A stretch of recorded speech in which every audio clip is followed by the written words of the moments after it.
و مولانا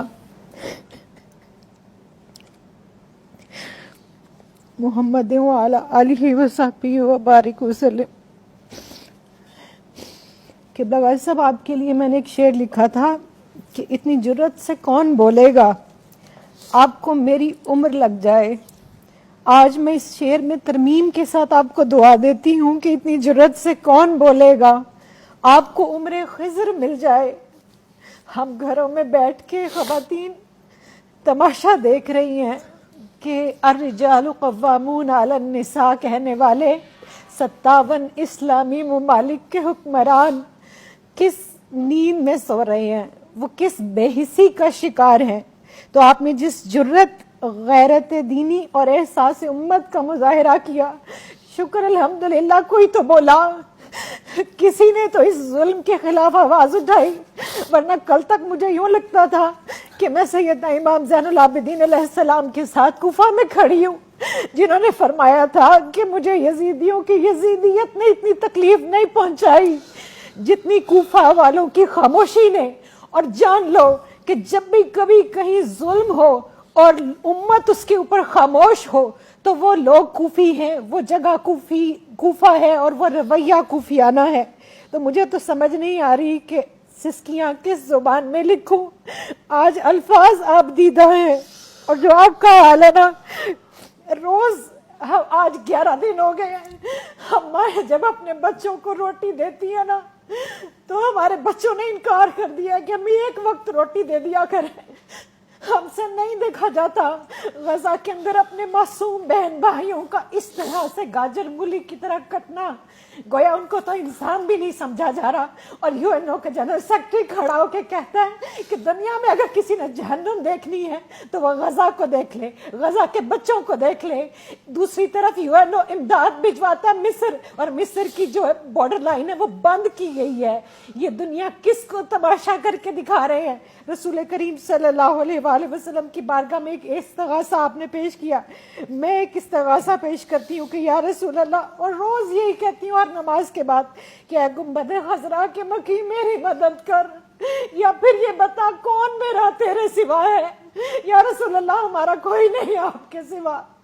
ہم اس دنیا میں تمام مردوں نے چوڑیاں پہن لی، غیرتیں اپنی بیچ چکے، اور آپ دیکھیے پاکستان کے اندر جس بے حسی کی آپ بات کر رہے ہیں، عمراء سے لے کے عوام تک ان کے پروڈکٹس کو بھی اسی طرح خرید رہے ہیں، اور کوئی آواز بلند نہیں ہو رہی، کوئی بول نہیں رہا۔ اور قرآن کیا کہتا ہے؟ سورہ نساء کی آیت پیش کرنا چاہوں گی۔ اللہ رب الکریم ارشاد فرماتا ہے وَمَا لَكُمْ لَا تُقَاتِلُونَ فِي سَبِيلِ اللَّهِ وَالْمُسْتَضْعَفِينَ مِنَ الرِّجَالِ وَالنِّسَاءِ وَالْوِلْدَانِ الَّذِينَ يَقُولُونَ۔ اور قبلہ غازی صاحب، جب میں یہاں پہنچتی ہوں میرا کلیجہ پھٹ جاتا ہے۔ اللہ فرماتا ہے رَبَّنَا أَخْرِجْنَا مِنْ هَذِهِ الْقَرْيَةِ الظَّالِمِ أَهْلُهَا وَاجْعَل لَّنَا مِن لَّدُنكَ وَلِيًّا وَاجْعَل لَّنَا مِن لَّدُنكَ نَصِيرًا۔ اور اللہ جھنجھوڑ کے پوچھتا ہے کہ اور تمہیں کیا ہو گیا ہے کہ تم اللہ کی راہ میں لڑتے نہیں؟ کمزور مردوں اور عورتوں اور بچوں کے لیے جو یہ دعا کر رہے ہیں کہ اے ہمارے رب، ہمیں اس بستی سے نکال جس کے لوگ ظالم ہیں، اور ہمیں اپنے پاس سے کوئی حمایتی دے دے، اور ہمیں اپنے پاس سے کوئی مددگار دے دے۔ اور سورہ توبہ کی آیت نمبر 14 میں اللہ تعالیٰ ارشاد فرماتا ہے کہ پھر تنبیہن، کہ پھر تم انتظار کرو اس وقت کا کہ جب اللہ عذاب بھیجے۔ اگر تم اپنا مال پیارا ہے، آرام پیارا ہے، اپنی اولاد، اپنی بیوی بچے، اپنے گھوڑے، اپنے کاروبار، اپنی زندگیاں، اور ہم اسی جمود کا شکار ہیں، ہم اسی بے حسی کا شکار ہیں۔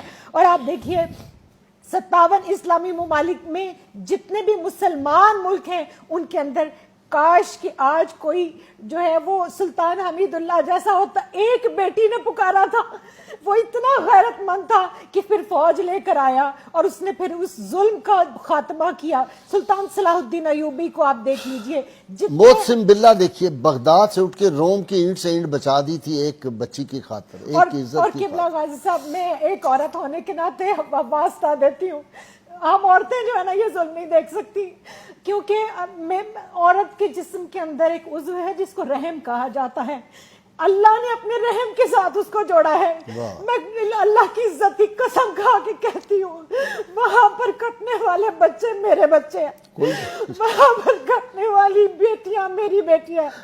ہم وہ نوزائیدہ بچے میں نے دیکھا, ایک اتنا سا بچہ, اتنا سا رحم مادر سے نکلا ہوا بچہ بھی. جینوسائیڈ کا یہ حال ہے.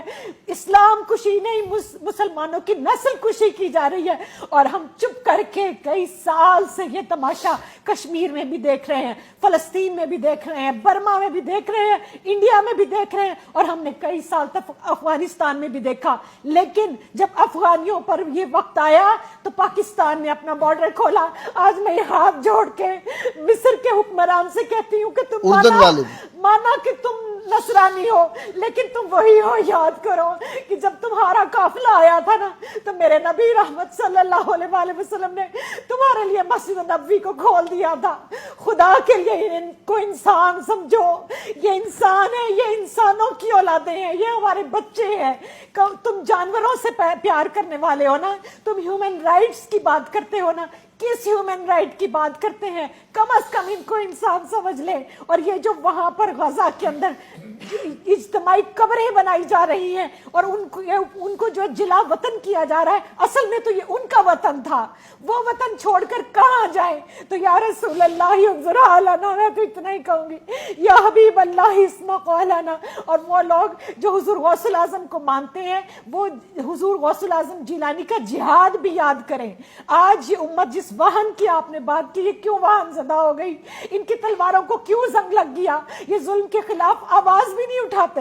چلے میں اور آپ تلوار لے کر نہیں نکل سکتے, ایک ریاست کا کام ہے کہ وہ نکلے, لیکن ہم آواز تو بلند کریں. آج تمام سوشل میڈیا کے اکاؤنٹس بند کر دیے جاتے ہیں جہاں فلسطین کی بات ہوتی ہے. لاکھوں کی تعداد میں پوسٹ کو ڈیلیٹ کیا جا رہا ہے. ہمارے پاس ہے کیا؟